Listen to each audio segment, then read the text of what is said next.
আজ হলো চিকেনের একদম লাল লাল ঝোল, আর এদিকে মামাম খেলা করছে। তো গুড মর্নিং সবাইকে, আপনারা কেমন আছেন?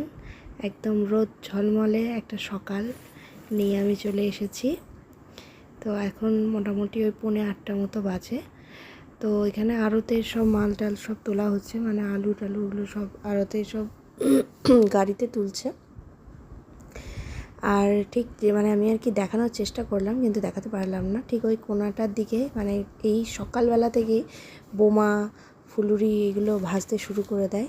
আর এদিকে আমি ওদের খাবারটা গুলছি। এটা আর কি ছাতুটা আমি শরবত করে ছেলে মেয়েকে খাওয়াই সকালবেলা। আর ওর বাবাও তারপরে বাজার করে নিয়ে এসেছে এগুলো ছেলে মেয়ের খাবারে দেওয়ার জন্য। একটু সবজি এনেছে, বিনস আছে, গাজর এনেছে। আর আজকে বাজারে মানে নতুন বেশ কাঁকরুল পেয়েছিল, তাই দুটো নিয়ে এসেছে। আর একটা ক্যাপসিকাম এনেছে।